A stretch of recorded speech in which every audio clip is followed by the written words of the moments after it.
My name's Ken Cooper. I'm the Managing Director of Venture Solutions at the British Business Bank. My day job, at least until a few weeks ago, was investing in venture through the Enterprise Capital Fund programme and through our regional interventions such as the Northern Powerhouse Investment Fund. More recently, I've been involved in our response to the coronavirus crisis, and particularly as part of the group working to deliver the Future Fund. It's that Future Fund, along with the Coronavirus Business Interruption Loan Scheme, that I will talk about today. First, a few words about the British Business Bank. We're an economic development bank, which means that we aren't a bank in the conventional sense, but we exist to improve the way finance markets work for smaller businesses. We're government owned, but we operate at arm's length with an independent board. And along with seeking to improve finance markets, we also provide policy advice. Things are moving at pace in relation to the government support schemes, to the extent that CBILS now seems almost old hat despite only being launched in March. That scheme's undergone a few changes since launch, and I'll give you a quick run through of those before I move on to talk about the Future Fund. I will caveat anything I say on the Future Fund, probably more than once, with a warning that the scheme is still being developed at pace. And so mostly we can look at published information, although I will try and give you a bit of background thinking. The term sheet for the Future Fund has been published, and this provides a good sense of how the programme will operate. But there are, of course, some outstanding issues, and I will briefly cover them. So a quick recap of the Coronavirus Business Interruption Loan Scheme, CBILS. CBILS builds on the long-standing EFG programme, the Enterprise Finance Guarantee programme, but has some important differences. It can provide up to 5 million as a loan on 6-year repayment terms. There is an 80% government-backed guarantee against each facility. This is higher than was provided under the EFG, with another big difference being that there is no guarantee fee for the borrower. It also importantly sits alongside the business interruption payment, which covers the first year's interest on that loan.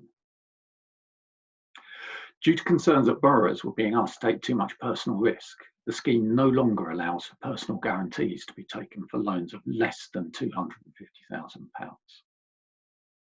Personal guarantees can still be taken at the lender's discretion for loans above £250,000, but importantly, these are now capped at 20% of the outstanding balance of the facility.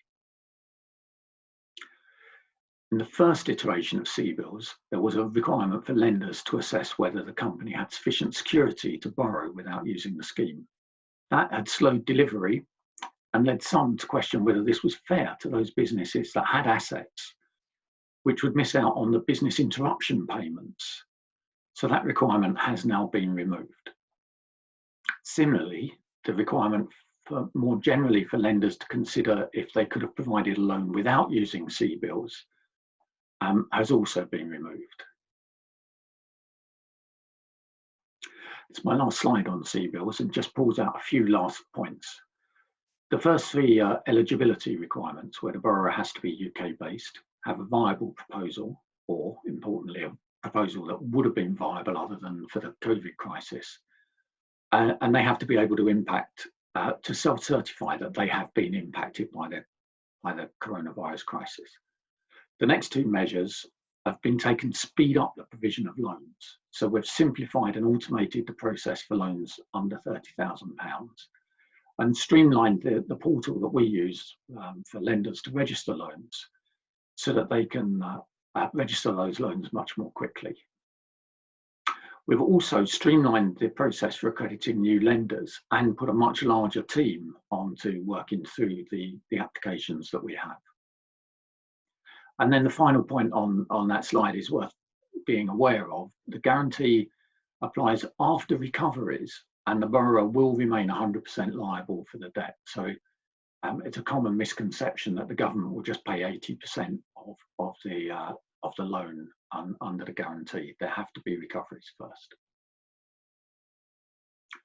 So moving on to the Future Fund, which I believe is still a working title, but these things quite often stick.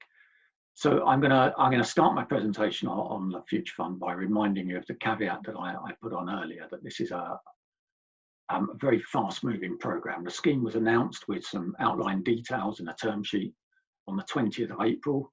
And since then, we've been working with government and with our delivery partner to iron out some of the finer details in order to put that into operation. Some of those details are clearly going to be important to members of this audience. And my caveat really is that I can't at this stage tell you how the final details will look. Although, as I mentioned before, I will try and outline some of the thinking. So the key aim of the fund is to provide those companies that have been impacted by the coronavirus crisis with working capital support. The companies that it targets are those that might otherwise have been funded through equity investment. These are companies that will not be able to access other support such as CBILS because they will not yet be at the stage where they can meet those borrowing requirements, and most likely because they're going to be pre-profit or pre-revenue companies. The Future Fund will operate by providing convertible loans on commercial terms. It hasn't been designed as a subsidy program, so private investors are being asked to provide at least equal match funding. Government contribution to those loans will be between 125,000 and £5 million. As I said, this will need to be matched at least 50-50.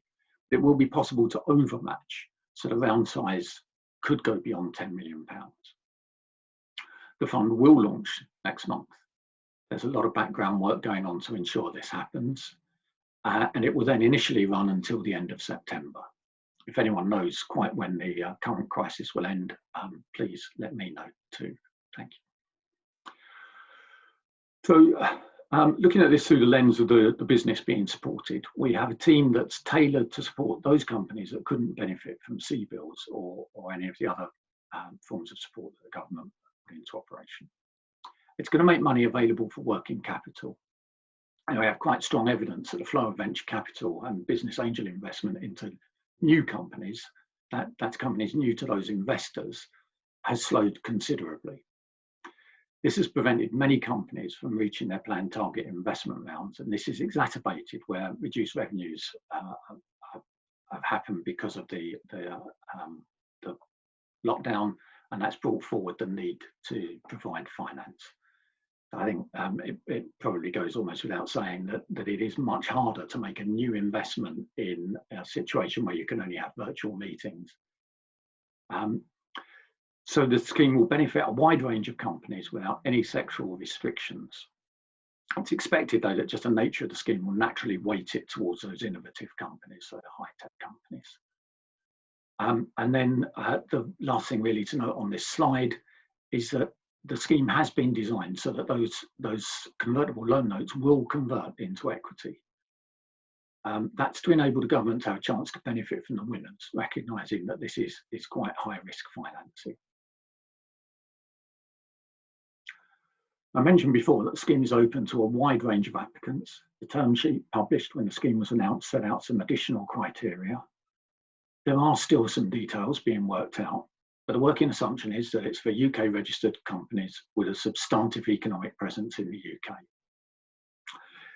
Exactly the terms of that substantive economic presence, for example, will have to be set out in the final document. The note will be issued to the ultimate parent company, and there will be other terms to prevent abuse as well as normal fraud, anti-money laundering and other know your customer checks. So I said I'd finish by highlighting some of the ongoing considerations. I know that some of these will be particularly important to this audience, and that the EIS Association has fed in on these. At this stage, the best I can do is set out some of the areas that these discussions are covering. The scheme parameters will be critical to its success. And a key consideration on all of these is to ensure that the funding can be delivered quickly and targeted as well as possible on companies that most need support.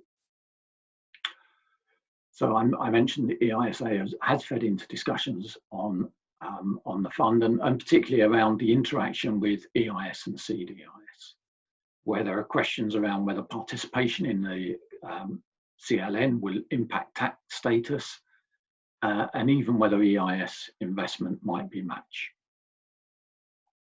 There have been discussions on whether it makes sense to allocate limits on the amount of capital going into different sizes of CLN, and also looking at whether it's possible to ensure a diverse portfolio through operating some allocation policy. One of the things to bear in mind here is that we have the outline of the scheme, but until it starts running, we don't really have a particularly accurate measure of demand for it. And so we're not sure quite how the loans will come out if we don't put some kind of allocation policy around it. Another question there is, should the application process be led by the investor or by the company? It's clear that with a match funding requirement, having that match funding will be a key gating factor, which leads really towards a company-led application. But whatever happens, the application will have to involve, leads to an investor-led application. Whatever happens though, the application is going to have to involve both the investor and the company. Finally, there's a lot of work being done to clarify some of the details behind those headline terms. Keeping in mind that this is quite a sophisticated investment instrument, but one that's being designed to really be invested at pace and with a minimum amount of bureaucracy around getting money into those small businesses. So that's my last slide, other than the standard legal disclaimer. I look forward to taking questions and the following discussion. Thank you very much.